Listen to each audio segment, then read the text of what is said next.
You're listening to First Contact, Stories of the Call Center, a podcast brought to you by Noble Biz, your all-in-one contact center solution. Every month, our host, Christian Montez, talks to tech leaders and entrepreneurs who found their way into the contact center industry.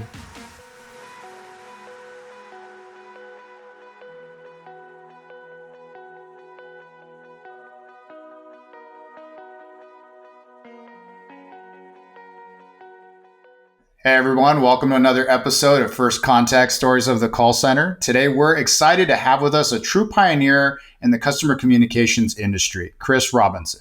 With over 2 decades of experience, Chris has been at the forefront of revolutionizing the contact center space. He is the director, executive chairman, and driving force behind Awaken Intelligence, a company that masterfully blends agent guidance and conversational analytics software in the contact center into a really potent outsourced business solution. Chris, super excited to have you. Welcome to the show. Hi, it's Chris Robinson. Thanks for having me on the show, Christian. Absolutely. Now, look, we always start our conversation and our journey with trying to understand what's been your journey, right? Walk us through what it was in your early days of your career, and how did that eventually get you to where you are today? Well, I'm sure you'll see the connection eventually. So my background is engineering. I used to do design aircraft simulators for training pilots. And I was sent out to the USA by a UK software company.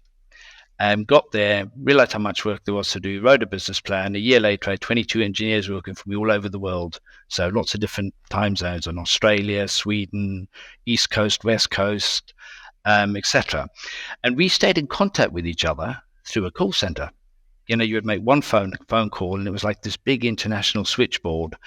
And they knew our time zones, and they knew the schedules, and they used to call them sheds, the locations that people were working. And I was able to get hold of people. And every time I came back to the UK, there was nothing like that in the UK. So built that business up for 4 years, sold it 4 years later, brought some American technology that the call centers used to use over there back to the UK. Spent 5 weeks in the British Telecom's labs, and got the US tech working on the UK backbone, and started a call center. So that's how I got into call centers. So obviously from a tech background, the actual getting into the contact center side, what was that like? Had you ever had experience working within or dabbled outside of being a consumer? Or what was it like to finally kind of get behind the curtain and understand what the contact center was like in the real world? So because there was nothing like the way the US contact center used to work in the UK at the time. And this was actually a technology challenge that they had. And back in '92, they were changing the technology from analog to digital. So the stuff that we take for granted nowadays, the call waiting, the call forwarding, all that type of stuff. So because I knew technology, I could see an opportunity. So when I started my call center, our thing was we're there when you're not. So never miss a customer call. So it was all about customer service and never missing anything. And that was the basis that I started a call center back in '92 here in the UK. So let's kind of go back to those moments when that started, right? Up until now, from the contact center perspective specifically, what were some of those moments, those like decisions or, pivotal decisions that really shaped that journey? Was there anything going on during that time or since then that really was this big moment, an aha or an epiphany of some sort? The epiphany was that you could get the economies of scale by having one resource be shared amongst multiple customers. So in our space, we call that a bureau service. So I'd started off with that, so that in essence, what happened when a phone call would come in, the computer would recognize the phone number it's come from. I think in the USA it's called the DNIS or a CLI, as they call it over here. And that would enable you to have some software that would go and get the information relating to that customer, and then pop it in front of an agent. And even back then, I'd started with a no training or low code approach to it, so that the system did the guiding of the call, bearing in mind, well, they were quite simple calls then. There might have been basic messaging or switchboard calls. And then it progressed over time to start to do more and more complex things. So we'll definitely tackle some of those things as we dive deeper into the technology, but I kind of want to step back for a minute. As a founder of Awaken Intelligence, what made the creation of Awaken Intelligence even happen? What made you go into not only obviously the entrepreneurship aspect of it, but why Awaken Intelligence, and what is, for those that don't know Awaken, what is it that Awaken does, and what is special about Awaken, right? Yeah, so what's special about Awaken is that we've taken different technologies that are out there, such as dynamic agent guidance, which is using artificial intelligence and advanced machine learning to guide an agent during a call. And we're able to do that because we've combined it with conversational analytics. So the conversational analytics, in essence, means that the call is being listened to by AI as you're having it, and it takes utterances, so chunks of a call as it goes through it, to give it context, and then it dynamically changes the information that's presented in front of an agent so that they can seamlessly and easily flow through the call. So that's what has made Awaken today, and how we got there was that I used to outsource a lot of my work as I was growing my last call center, and I ended up with a team of 1,600 people. And with a big people business, there's lots of challenges: recruiting, keeping people, training them. One of the biggest challenges. So being able to use technology by understanding what a customer wants and then dynamically changing how you service them and how you guide the agent to deliver for it, that enabled me to drive my EBITDA from 9% to 23% in 12 months. So it's the utilization of the joint technologies. And that's where the idea carried on evolving to create Awaken Intelligence as a go-to-market software solution. So let's kind of go back for a moment and talk about the entrepreneurship moment, that moment in which you said, I'm going to build something. And I get it, you have that background in technology, but why take on the responsibility of building a company, a technology company, versus going out and sourcing something out on the market? Very simply, it didn't exist. You could get the component parts for things, but you didn't have a solution that was already blended. So that's one of the things that makes Awaken unique, is the way that we blend technology. So we have what we call open architecture, so we can connect to any phone system, any unified desktop, any CRM. With our particular technology, you can use as much or as little of it as you want, and it's plug and play. So you don't need to be an IT a programmer to use it.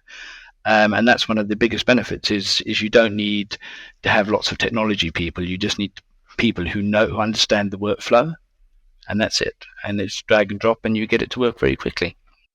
Well, obviously, as technology becomes less reliant on IT technical resources and it gets closer to the end users, the operations in the business, I think what you described for many technologies, whether it's Awaken or otherwise, empowering somebody to be able to make decisions that are closer to real time and allow them to balance the benefits of their business and their people, I think is critical. And so as we shift to the topic of people, right, I think that you and Awaken really emphasize delivering this concept of this exceptional experience for both the client, your employees, which is very important, right? A lot of the success we have and the failures are about the people that we have within our organization and those that we serve. So how does Awaken Intelligence, though, cultivate that kind of culture and then prioritize it among all the other things that you're doing?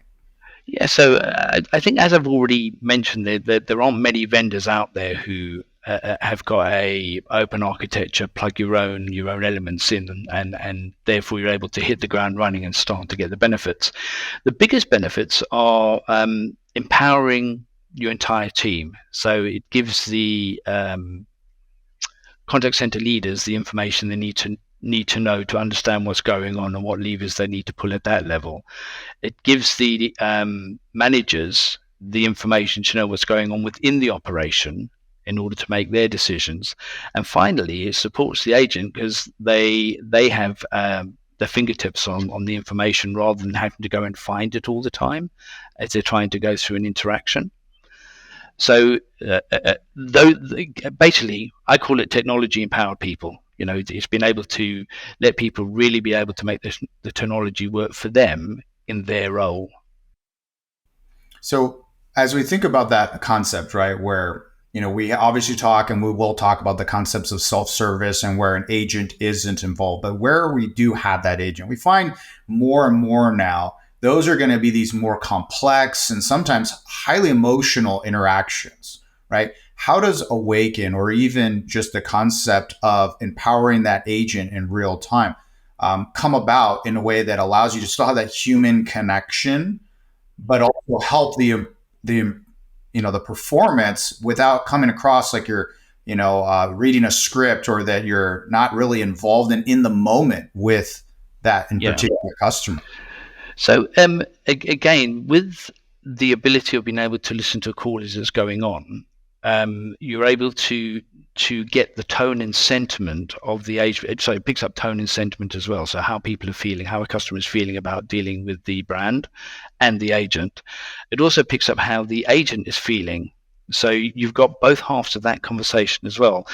But the way that we utilize it to really drive that connection is more about it more starts from the recruitment process through to the actual delivery, because more and more people pick up the phone to a contact center as the last resort, because they do try and self-serve. That's where most businesses are going, and quite rightly they should. So by the time you pick up the call, you've got to make the agent's job as as least stressful as possible by making the information available quite easily. So a little statistic is that only 4% of companies have used what they call desktop automation, i.e. connecting to all the different data sources and then being able to pull it back in one go. So it's the access to information and the agent feeling empowered and not feeling silly because they haven't got the right answer at the right time. So that's what it does for the agent, and the same for the customers, because most of the time people pick up the phone, they're already in a bad mood. They couldn't self-serve, they couldn't figure it out. So the agent's on the back foot. And hence, by them having the information at their fingertips, and an example would be you'd be able to tell how many times you've already called, how many emails you've already sent, were they responded to. You can pull all sorts of data that helps you really engage with the customer quickly. And when I was using this in my operation, it meant that it reduced my staff churn by 50% over the average. So the average staff churn is 30, so it ended up being a 50% staff churn. And the feedback from the agents on that was they felt like they could do their job better and didn't have to remember everything. And those are the two main benefits. Yeah, I think to that comment I made about how do you still be present and in the moment while also trying to be bombarded by all these different things that you're trying to process, right? You're trying to find data, you're trying to listen, you're trying to make sure you have the right answer, and being able to be in that moment and not have to, like you said, memorize everything right off the bat. I think that's a crucial piece of not only onboarding, which we'll talk about, but also in continuous training. But I think I want to step back for a minute. And when I was talking about self-service, right, we're talking about there's these more complex, highly emotional conversations that happen. And sometimes they're a byproduct of the fact that the self-service option wasn't done well, right? And it's kind of forcing a version of how the consumer is going to be serviced, even if maybe that's not their preference or the way they do it fails. So when we look at that concept of self-service, how does the Awaken approach help balance, right, that idea of we still need self-service for a variety of reasons, but how do we do it well enough so that we're not just having humans there to backstop the fact that we do it self-service imperfectly, and we need to address all the people that are upset about it. How do you go in knowing that there's a way to approach self-service and to make sure it's as seamless and as frictionless as possible? And that naturally, when it makes sense to talk to a person, that's when it should happen. Any thoughts on that take on that? Yeah, so the two thoughts on that. One is that having run a contact center, it's always about trying to cut costs. So the more you can get customers to self-serve, the better it is for your profitability and the economics of dealing with customers. But I think where things are falling down is not giving the customer the option to connect with someone. So trying to make sure that you've got an option to connect from an IVR or a chat session is crucially important. The second half of that is by using analytics and using modern technology, AI and analytics together, that's how you can train your self-service tools to do a better job, because that's something that's lacking. So if I was talking about using analytics, most people think conversation analytics is all about calls. It can be used for emails, for chat conversations. If you can imagine that when someone's been on a chat conversation for 20 minutes and they get to a point where the chatbot can't answer what they need, if you're able to seamlessly transfer them to an agent and have the AI summarize the conversation, so the live person, the human being, can be empathetic and say, "Well, I apologize. I know you were trying to find out what the right size or something was to fit your product." They can go straight into it, and that way the caller still feels they've been listened to, even though they were chatting to a bot. So it's been able to bring those things together. I think is the most important part. So it's using the appropriate technology at the appropriate time, rather than one size fits all. And that's what we believe here at Awaken. Yeah, I think you had some interesting comments that sometimes in many ways really oppose one another when they're not done properly, right? There's the profitability of a business and how to reduce costs, and how does that impact the client's experience, right? The end user's experience. If you're in a business in which they won't want to do business with you, right? And you end up having a churn of customers, was your cost savings worth the loss of those customers? On the flip side of it, obviously, you have to run a business, so you have to understand your profitability. So I get the idea of where self-service is obviously for those that want it and it's done well, then absolutely, because they can do it at any time and in any way that makes sense through the medias and options that make sense. But with the rise of AI and chatbots and a lot of the technology, where do you see it going, in which the future of customer service driven by AI and chatbots, where do you see that happening, as far as where does the human then come into play, if at all? And if so, in what way are they coming in versus where AI and chatbots are going? Yeah, so there's quite a few reports that are coming out, and one that I'll cite is the call center management association is doing quite a bit of research on that particular topic, and the appetite for people to want to talk to someone and to get that blend of empathy, emotion, and basically just want to hear someone's voice rather than know it's just a machine talking to you. And we know that AI is very powerful. It's a good tool, and there's a lot of use cases that really make an agent's job super easy. But having said that, it also gets it wrong a lot of the time, because it sometimes needs a little bit more of common sense. Also, actually, it's the way you ask the question. If you ask the same question in two different ways from AI, it's going to give you two different answers. So I think it's whenever anything becomes a little bit more complex or multifaceted, that's when the AI bot won't do such a good job. But it could be used by the agent to do elements of it. So it's not. So for me, it's going to be a blend of people using AI rather than the AI doing all the work, and no one has a job anymore. Understood. I think it's definitely a hot topic, and it's been discussed for some time, and we'll see as the advances of AI come into play. But I think you're right that a lot of the use cases that are coming into play is providing more information, real time, being able to take that information and do something actionable with it as quickly as possible. And then obviously the other part of it, as I think we alluded to earlier, is that onboarding experience and ongoing training. So let's kind of focus on that onboarding process. We all know, and you've stated some statistics, that if you don't have a great onboarding experience, there's a really high likelihood of not only the early churn, right, but also that cost and time and effort of resources to hire and onboard, train, and then have to re-recruit and so on and so forth. So when it comes to the Awaken Intelligence approach to that onboarding, what is that like today, and has that evolved at all from when Awaken started till today? I mean, it's evolved a lot. If I was looking at some of the clients that we've onboarded, who have been, they've run their own contact center for many years, and they deliver a phenomenal service. They've got really good CSAT scores, so they do deliver a good service. Their challenges are recruiting people nowadays. People would much rather go and stack shelves at Amazon than they would be on the phone, because it's a complex call and it's quite pressurized, because people are normally in a bad mood by the time they get through to you.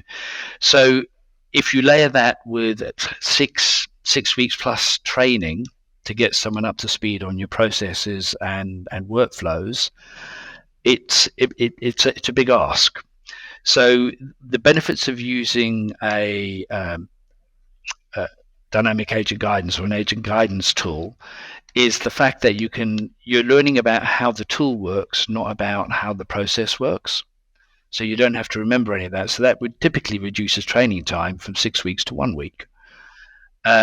And because it doesn't feel stressful to the agent, they feel that they can do that job easily, and therefore it just releases a lot of pressure. And because you're also monitoring consistently across all of the agents, when you're monitoring conversation analytics, you're able to automate your quality assurance or your agent well-being. Actually it's both parts get monitored at the same time.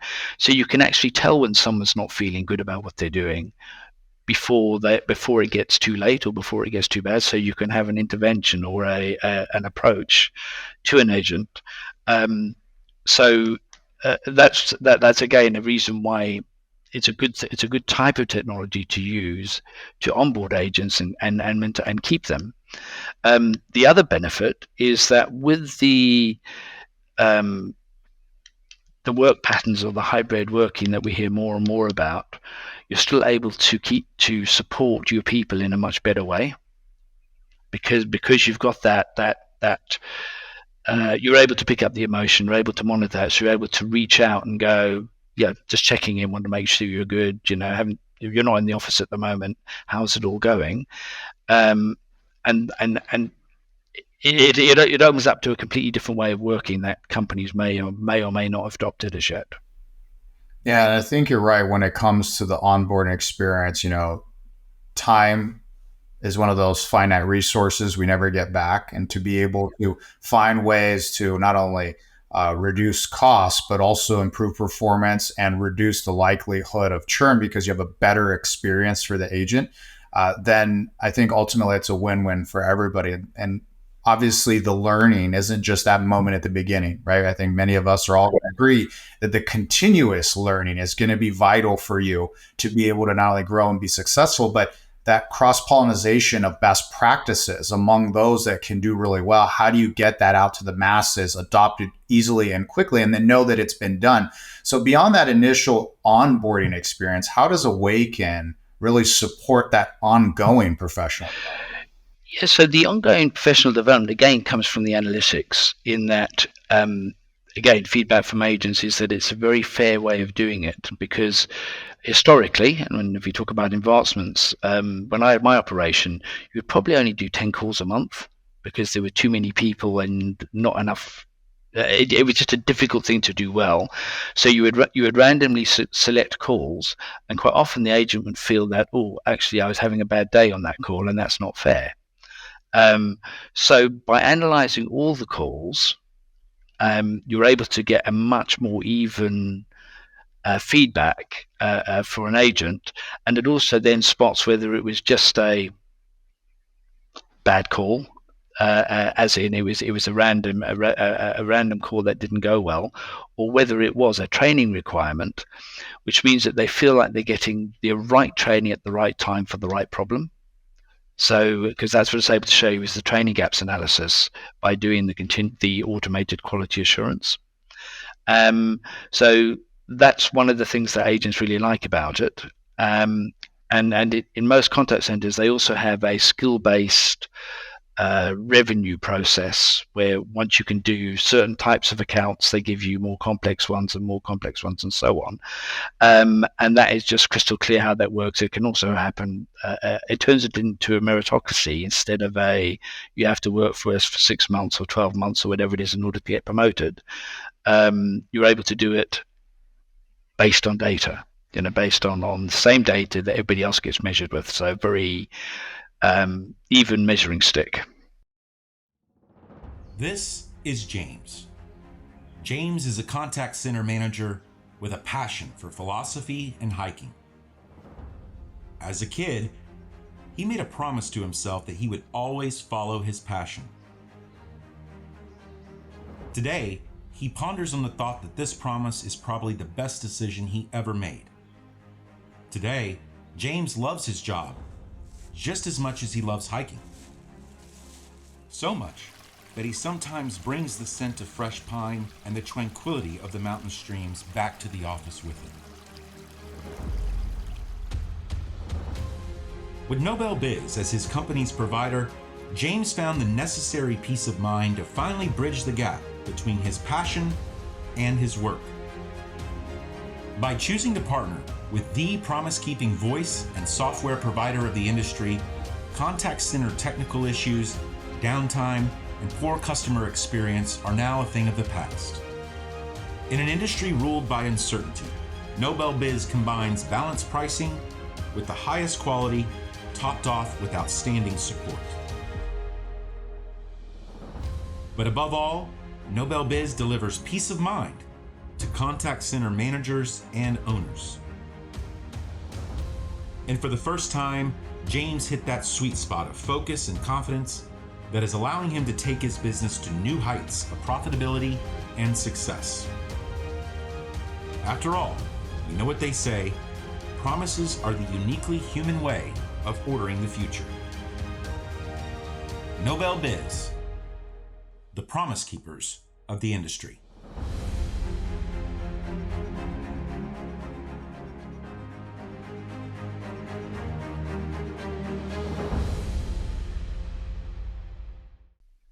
Yeah, it's interesting how we've had various conversations on the show and otherwise around the concepts of, QA many times. There's going to be moments where it's like a gotcha, right? It's always a negative thing. It's like, here's the reasons why you're failing versus here's what you're doing well, holistically. Here are the areas that now we can pinpoint where we can focus training. So it's an opportunity for success versus just this thing of penalty, right? And because it can help pinpoint where those areas are, then it gives you a better opportunity that when you engage your agent, this is that positive end of here's what we're going to do next. And this is how we're going to measure that so that we can help you be more successful versus, that's another ding on your scorecard, and that's another knock on your ability to be promoted or progress or do anything else. So it's really great to see that as we're able to listen to more, analyze more, understand, like you said, sentiment, and both understand the agent side and obviously the end point, you can obviously start to see trends in the way you're talking about it. And I think you alluded to it a moment ago when we're talking about the hybrid workforce. Let's kind of talk about COVID, right? We talked about the pandemic. Everybody went home in a lot of different industries, a lot of different parts of the world. Talk to me about how that concept of everybody going remote was affected by adopting something like Awaken, and then how Awaken, in the things that you're talking about, I think one of the things you mentioned was, hey, we know that while you're remote, you're not in the office. I can't just walk past your cubicle, your desk, or anywhere else and see how you're doing. I'm able to see these other data points. Anything else that you're able to share, or even deeper to that concept of when the pandemic hit to now, what was that like? Yes, so obviously the world pandemic was a real surprise and something new to all of us. And when it first happened, we were asked to do some work for UK government. So Awaken software is used by the UK government for all its what they call track and trace. So it's how they monitored and managed what was going on. So their requirement was they wanted something that was super agile because they didn't know what was going to happen next. So it had to be something that was easy to change, easy to modify. They also wanted to have everybody work from home. So we had connected to 25,000 home workers that were managed by 29 call centers or BPOs. So we connected to the BPO, then the home workers, and then back to NHS England, which is our national health management systems, and the coronavirus database that was set up. It was called CTAS. So we were able to set that up and create that infrastructure within 72 hours. And then we worked with the UK government each time there was a change and had all the analytics behind it so they could see how people were doing, how patients were doing, how the callers, patients, how the public was doing and how the agents were doing and reach out for additional training, for support, all of those sorts of things, and also make sure that they didn't have anybody asking for things they shouldn't ask. So it was a little bit of protection. When you're trying to recruit 25,000 people in a very short space of time, security is of a high priority. So somebody say, well, can I get your account number, or can I get data that they didn't need? That would immediately be highlighted and could be dealt with. So I think the hybrid and home working model, the other point that often gets forgotten is the attention to detail on security. So customers' data being secure. Is there someone stood over the shoulder watching them typing credit card information, etc.? So he's been able to use that to what we call redaction. It redacts the information as it comes in. So even if someone was standing over their shoulder, they wouldn't be able to see it. So what that did for us, and I think the entire industry, is it made people get comfortable with home working or hybrid working very quickly. It made them implement an open gateway way of working where they would have a gateway, a secure gateway, but open enough that you could connect, because most people would not open their systems up at all. If you weren't in the office, you couldn't do anything. And I think that's really accelerated and a brand new way of working. And now that you've got that and you've got AI, it's quite exciting the way that we might be able to service customers and deliver excellent service. It's really interesting when we look at the idea of the work from home environment, where the concepts of how we trained, how we onboarded, the kinds of people that worked better at home versus in that more collaborative, in office water cooler talk, looking over your shoulder. Yeah. Engaging with your peers environment. And we found from a lot of the sharing of other people that have gone through similar journeys, right, is that you had to over communicate. You had to find new ways to communicate, new ways to be collaborative, new ways to be proactive, versus some of the old ways of communicating just weren't enough, right? You had people that felt isolated. Yeah. They felt like they were alone in their ability to be successful. And their ability to learn and grow. And so I think from some of the things that you've talked about, it really has empowered the different stakeholders, including the agent representatives, to be able to feel like there's a path towards success without feeling like they don't necessarily have all of the rules to the game that they can play in their ability to progress their career. Yeah, I agree with that. So with that being said, is there anything that you feel that really is going to be a lasting impact from the pandemic, from COVID, really influencing the future of how contact centers we're going to run and how communication is going to be done? I think it's the hybrid way of working, and also people using technology more, but not technology for technology's sake. Technology that really makes a difference to their day-to-day job, the way they feel, the access to information, the those sorts of things. and because more people are working from home as well, they're also customers.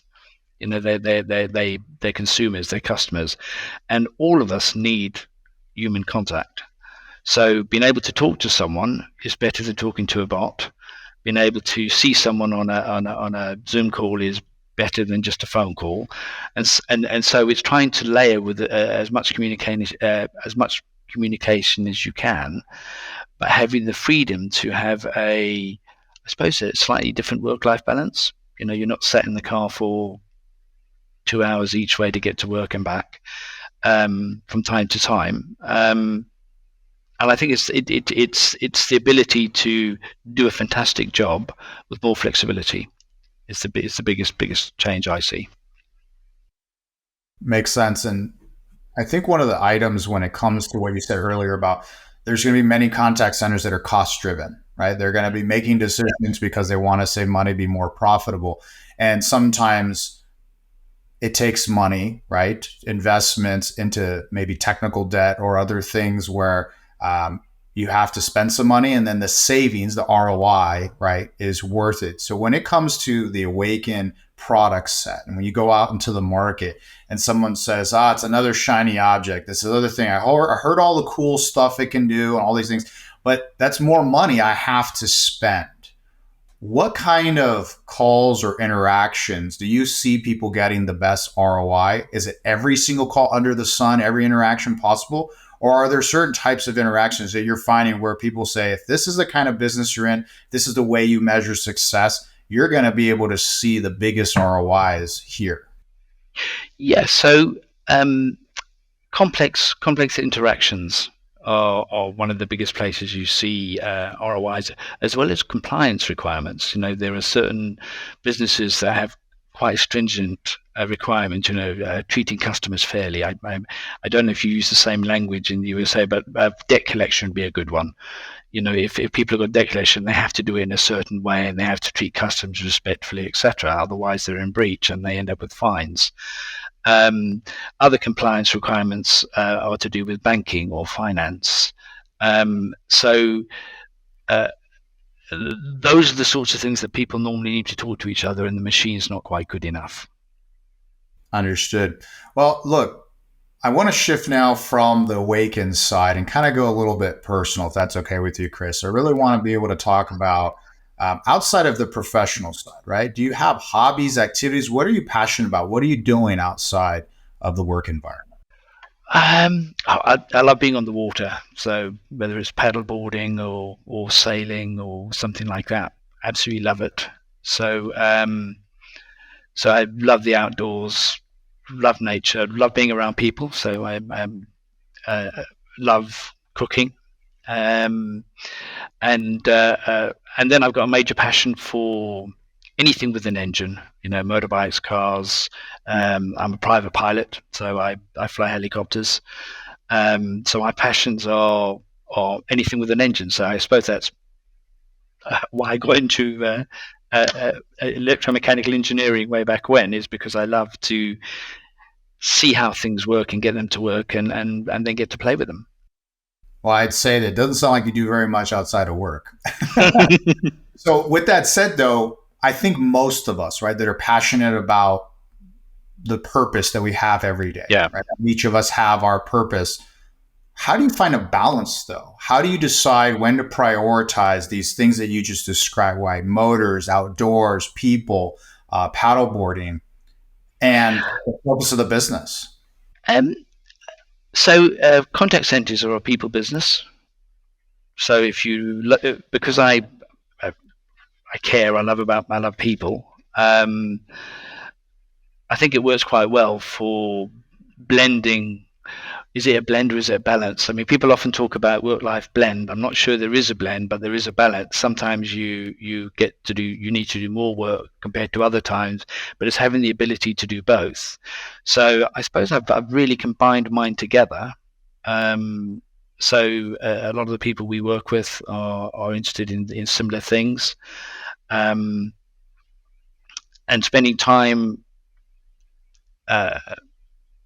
getting people together is a very important thing for me. So we're a values-driven business. Our values spell the word fabric. The F in fabric is for having fun. So it's part of what we're about. The A is agility. The B is about your personal best. So you think about any sports that you do or anything you take on, you always want to do the best you can. Taking responsibility, integrity, and the final one is curiosity. I love it when people are curious about doing things. So because it's part of our DNA, my hobbies slot straight back into what I believe in. And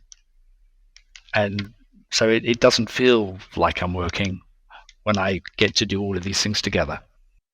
Well, I love how you guys broke down the word fabric in that way. And I think you've made it very personal to how it affects and impacts your culture, your approach to business. And that's great. And I think part of the continuous learning that we do, and we talked about earlier, we always like to talk about, are there any books, authors that really have just influenced you personally or professionally that maybe you'd like to share with our listeners? Yes, the most recent one I've read is a book called Sexy Happy Millionaire. So it's more targeted at entrepreneurial people, but this is about a young guy who ended up listing his company for, I think it was $250 million or something like that when he was 25 or 24. And then him realizing that everything that he thought he wanted, he didn't really want.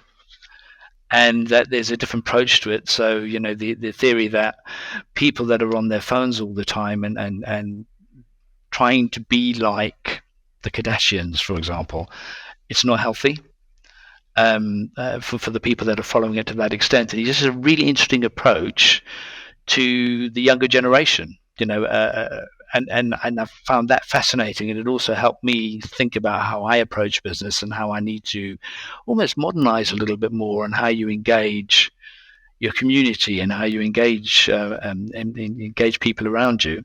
So that one, and then so that was something I found a really good book to listen to. I always loved Tony Robbins, so I'm quite passionate about his teachings. And then Rich Dad Poor Dad was one of the first books I picked up when I was thinking about becoming an entrepreneur, and found that very useful. So those are, I suppose, my top three. Well, all very important pieces of information that you can gather from each of those different. Obviously, I haven't read the first one, but based on what you're talking about, sounds like there's some interesting takeaways there. And then obviously Tony Robbins and Rich Dad Poor Dad have a lot of good nuggets in their information. So I think being an entrepreneur and been an entrepreneur for so long, Chris, is there just something that you say, look, if someone else is wanting to be an entrepreneur, here's a piece of advice or a piece of wisdom that I'd give you into your journey for you to be able to learn from things you've learned that you'd like to share? Anything come to mind?